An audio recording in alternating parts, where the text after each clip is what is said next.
Setting the timer. Setting the timer. Okay, so our topic is therapists and autism. I say that gently because I have much fire inside on this topic. This is also good timing because today I shared an essay on LinkedIn about how when I was a therapist, I was uneducated about autism outside of just like the basic, what does the DSM-5 say? The Diagnostic and Statistics Manual. I know, right? I was like, whatever that, but basically what is used to diagnose mental health disorders.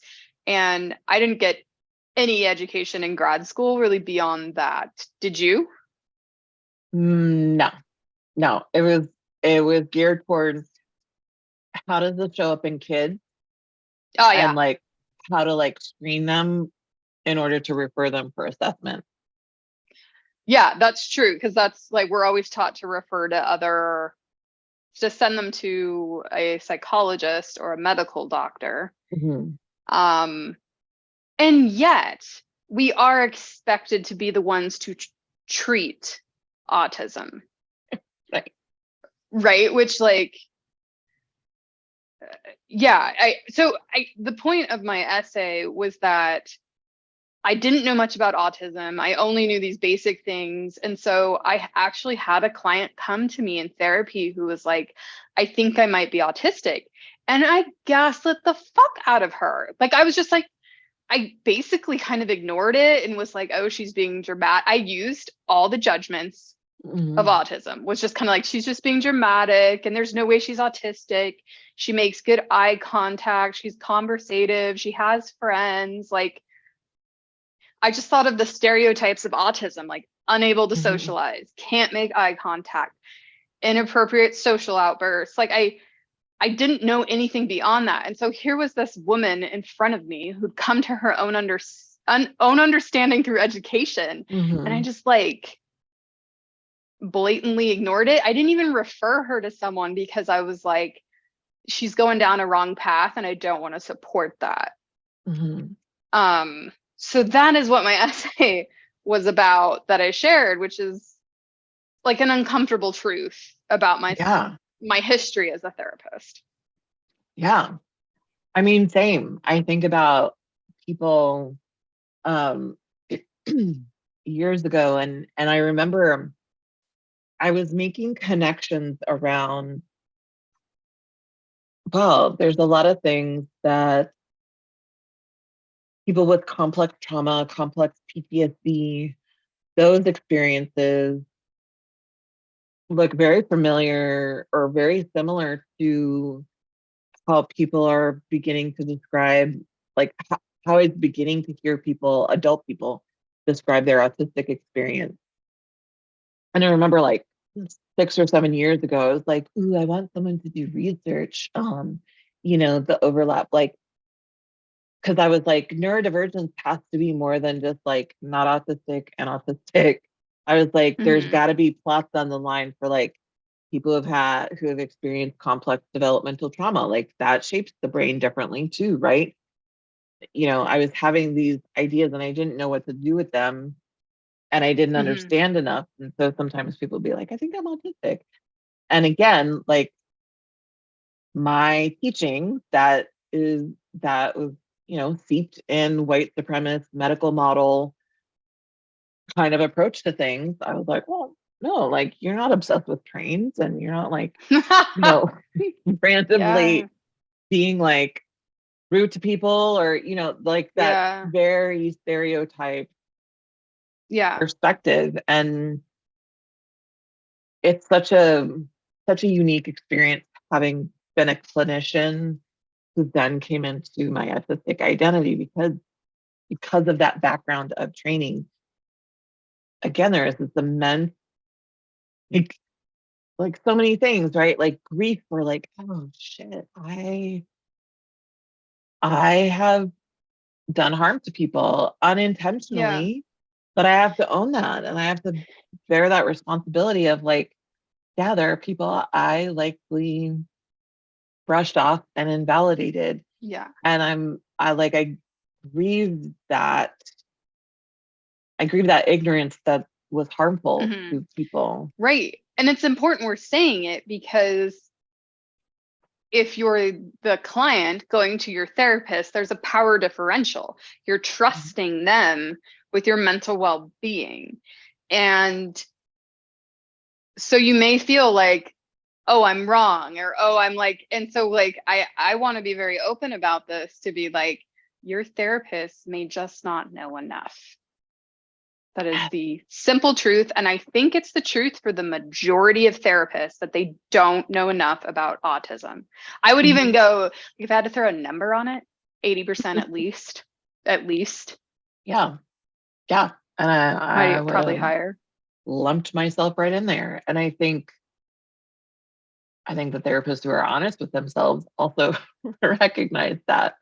Um, Yeah, Go and ahead. this is like that. Sorry, it was just like, this is the other thing that was frustrating to me. So when I learned I was autistic and was trying to find an autistic therapist, or and I couldn't find a therapist who was autistic and provided therapy for autistic. So I was like, okay, well maybe I can at least find someone with a neurodivergent perspective, or who understands autism.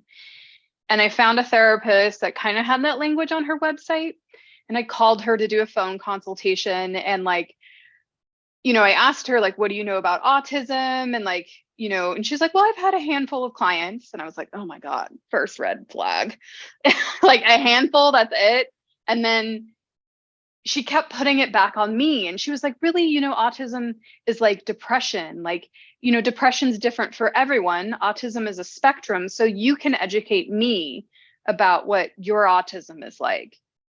And I was like, that is not what I'm wanting from therapy. I don't want to, like, I get where she was coming from. Like, that makes sense in one regard, but like, there are very specific things to know about autism that make a dramatic difference in how you approach therapy.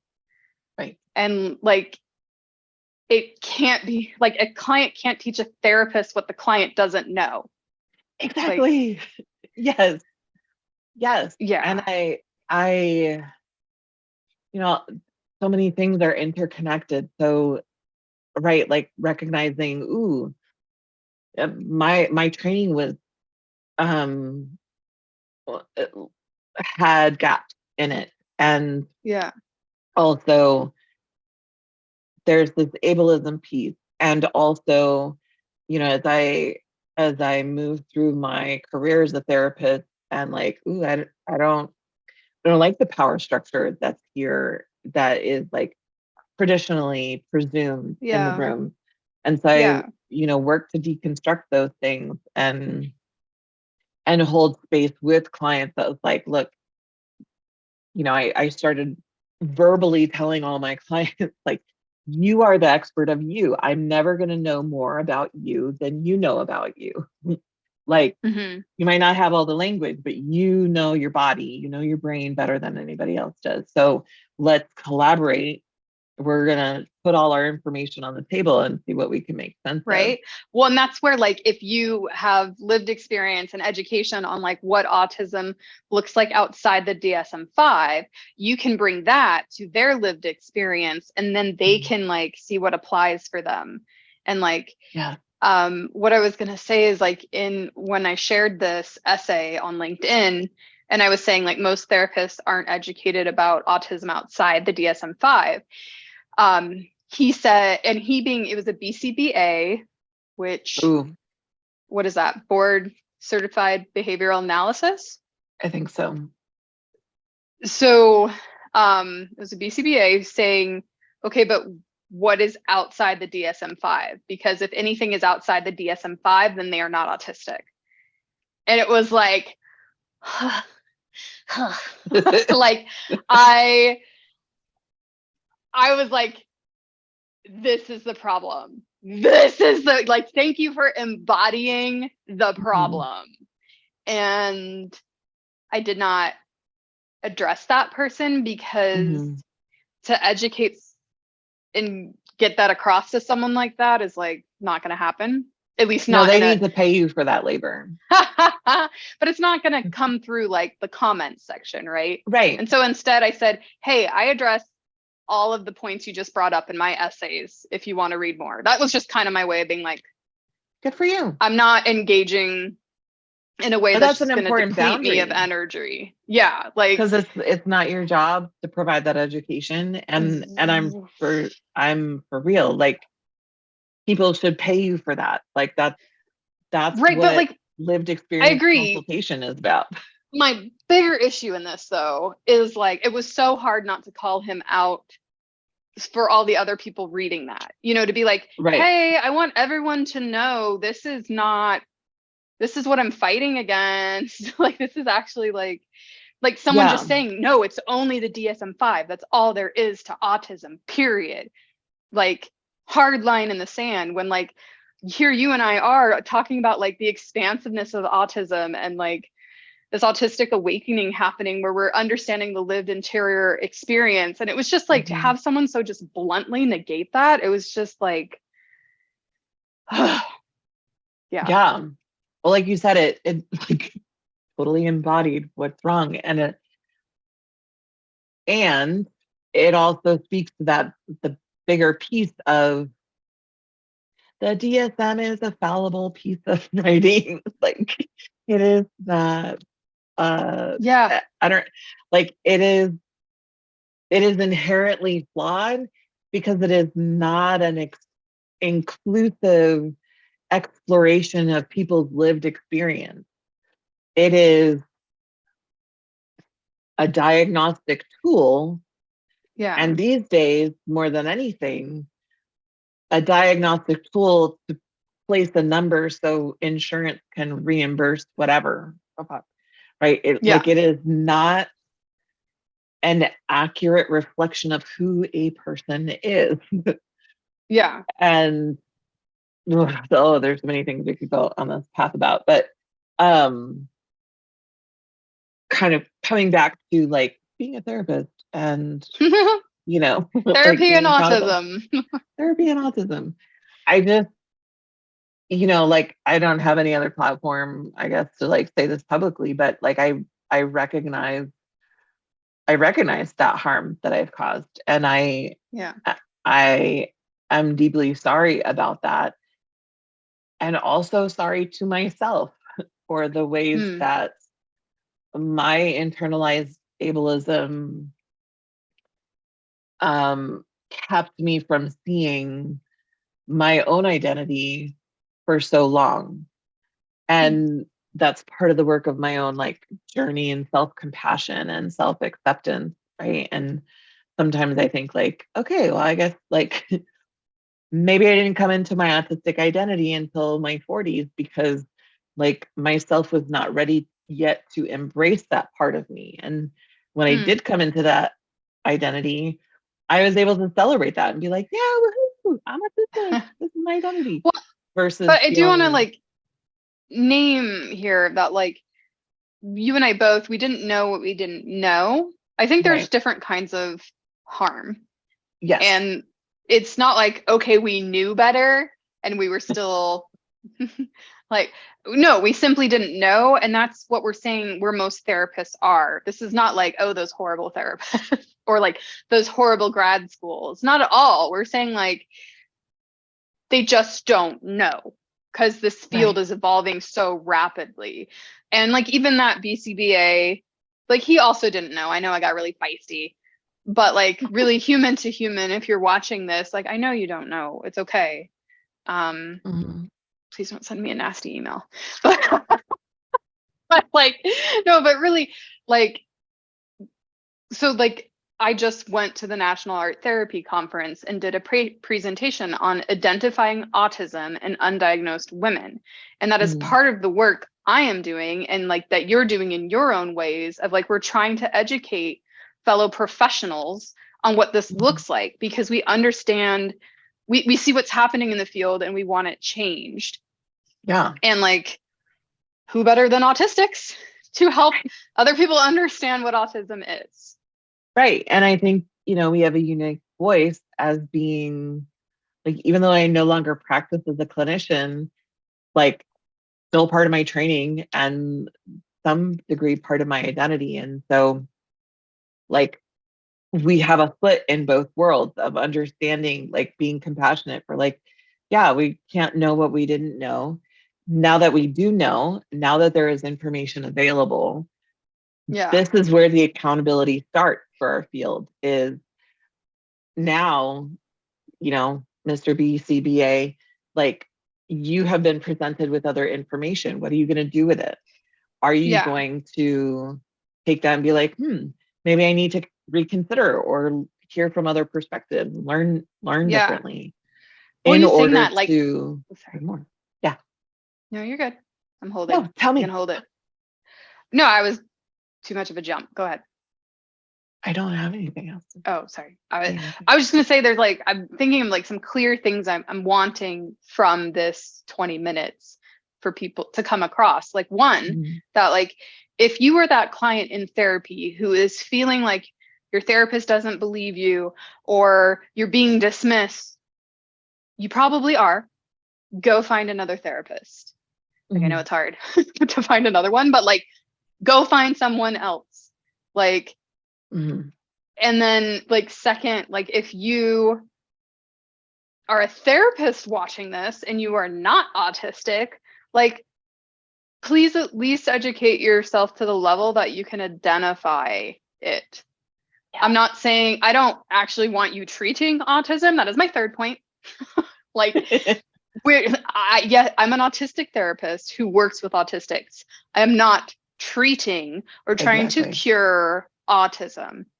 Instead, I'm helping Yes. people learn how to work with their autistic brains and like heal from the trauma of other people and like lots of just being a human in the world. It's not about like, yeah, oh my God, this might be too much of a tangent, but I got an email today of someone asking me to review their study on like how women taking a certain drug when they were pregnant resulted in autistic kids.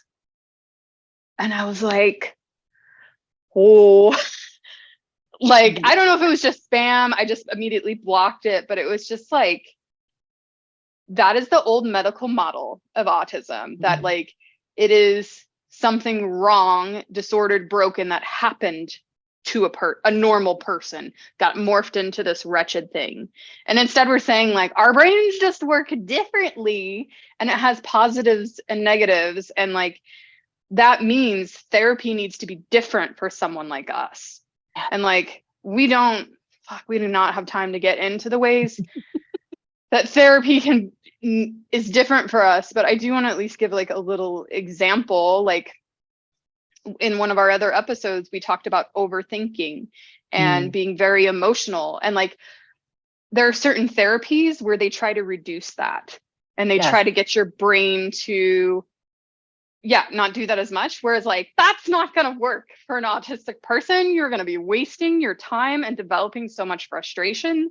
And so Yes. that's another example of like your neurotypical therapy techniques like do not work for me, or Yeah. like telling me to be more balanced. That's another one. Like, oh Mhm. Jackie, like don't study psychology outside of like in your free time as much. Well, Mm. that's my special interest, so that actually helps me regulate and feel happier. So Yeah. your therapeutic advice to be more balanced is harmful to me. Yeah. Yes. Yes.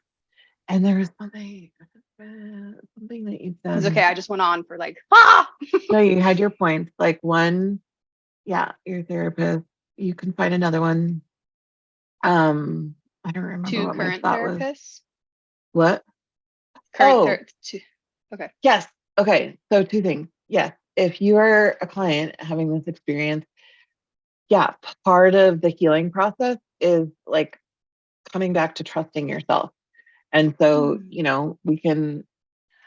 we have the capacity to do this accidental harm of like gaslighting you into not trusting yourself. So trust yourself, follow your gut, take all the self quizzes on self evaluations on the internet.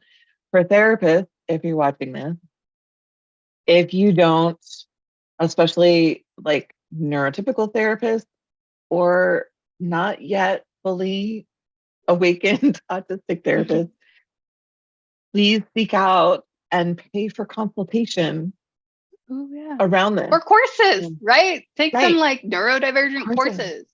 But like, there are many people here. And again, especially in the autistic ADHD world, like, our lived experience is an extremely legitimate and valuable credential. So it is important to pay people for their consultation. So a non-clinician who is autistic can provide you with legitimate consultation around what an autistic experience might be like. I guess I'm just trying to say, like, you don't always have to find a, a therapist who's autistic to consult with. Like, that can be a good point. helpful. Like autistic coaches and other professionals. Yeah. Yeah. Well, but autistic people that are providing paid services is what I mean. right. Yeah. And the paid piece is just, that's an important piece of, like, I know sometimes it could be a thing in our field, but like, especially for historically undercapitalized people, it is important to pay for their consultation and to learn about their lived experience. Okay. In time. And see.